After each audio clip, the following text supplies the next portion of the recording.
Did you ever lose faith in your parents, the people you rely on the most? Well, I definitely have. Because of my parents, I was living a lie for so long.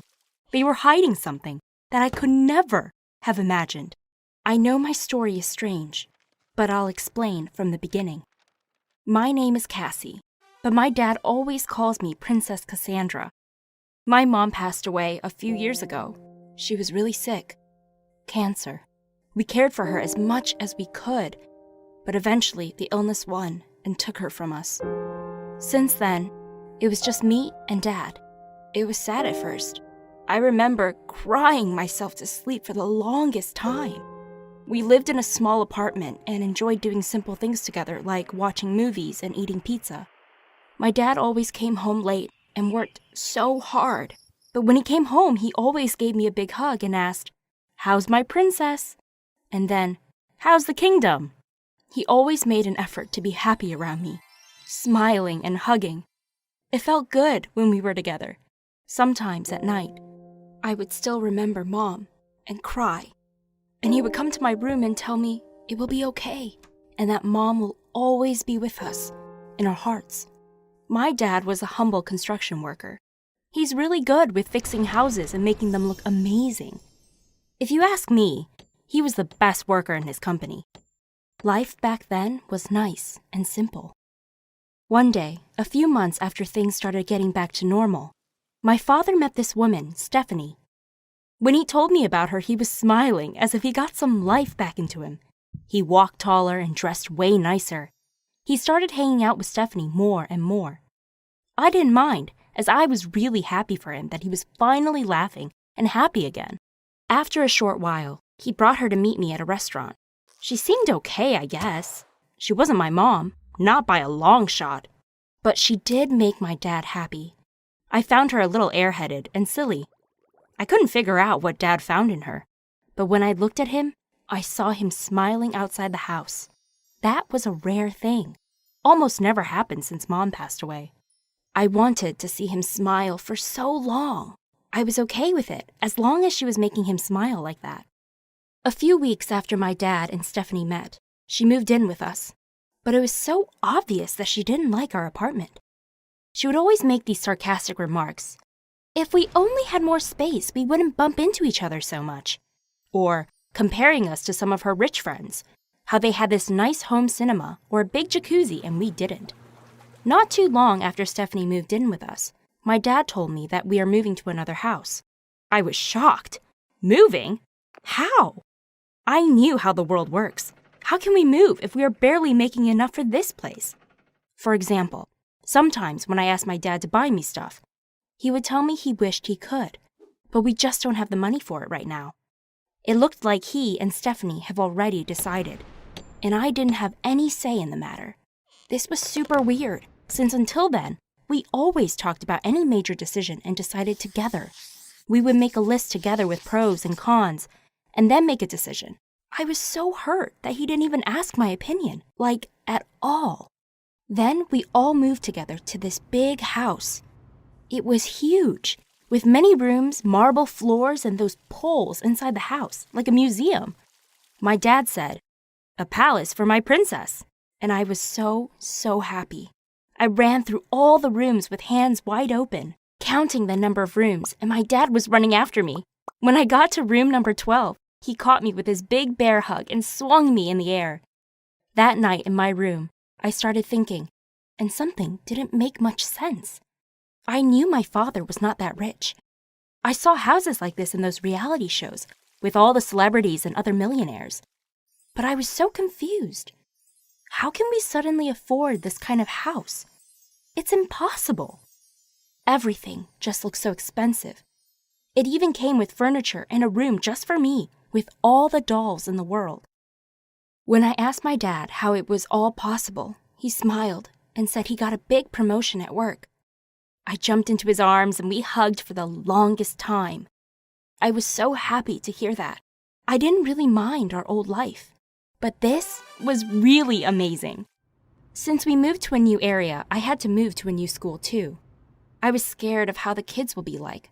Will they accept me? Will they ignore me? I didn't know anyone.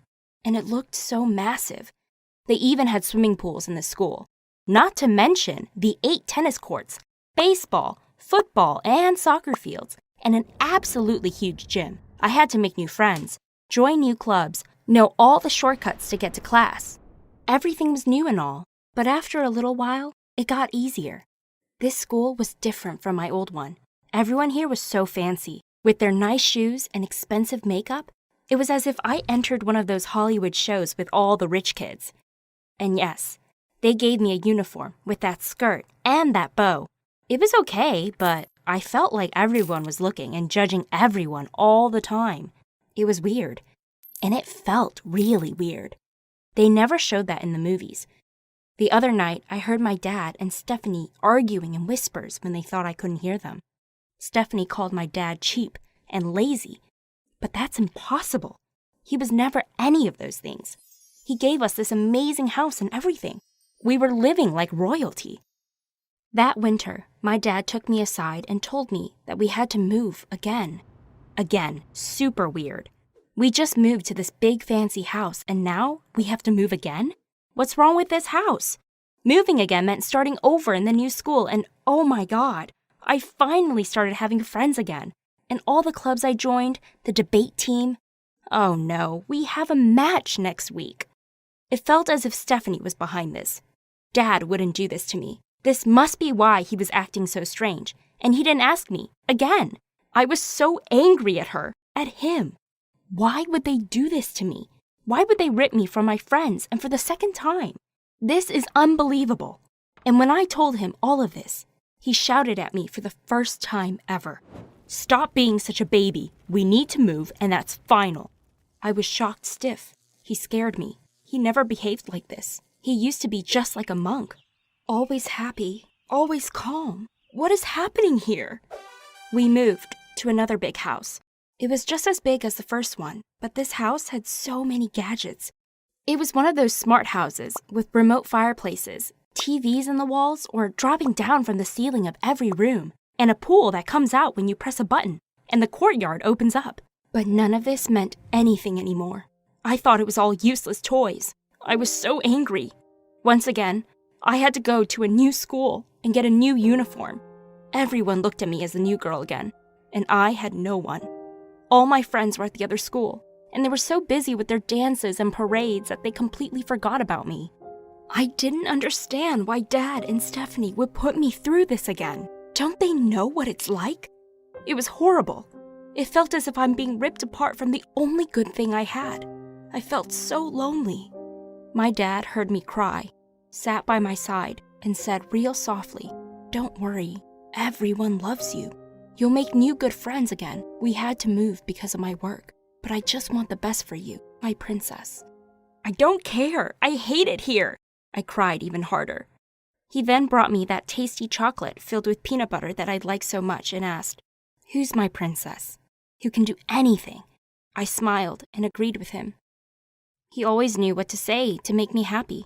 I hugged him so hard. One night, shortly after we moved to the new mansion, it still felt strange, as if it was someone else's home.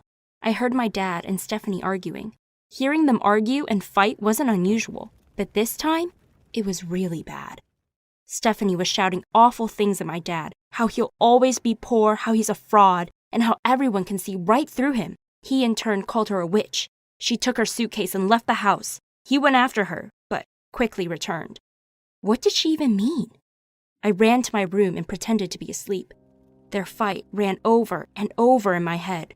Why would she say such awful things? None of them can be true. It didn't make any sense.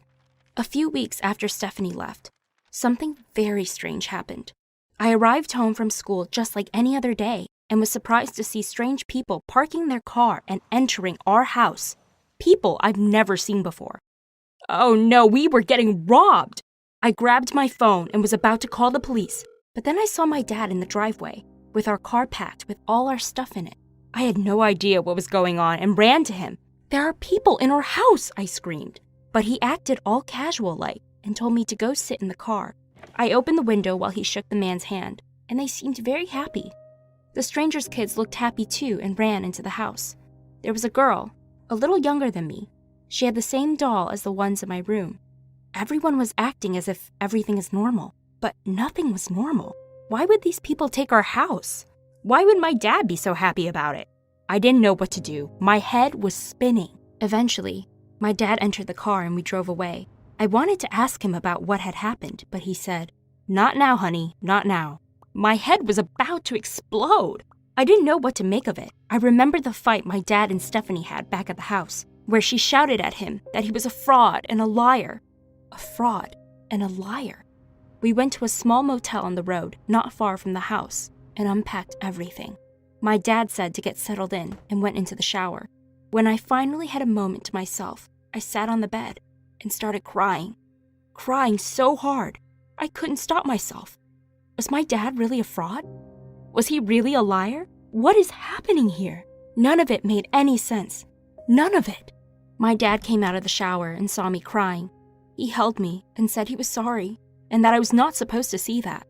He said that the business is a little slow now, so we'll stay here for just a little while and wait it out until his next job comes in.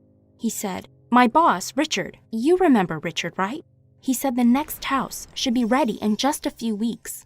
A few weeks came and went. We were still homeless, and I was so angry at my dad that I couldn't even talk to him anymore.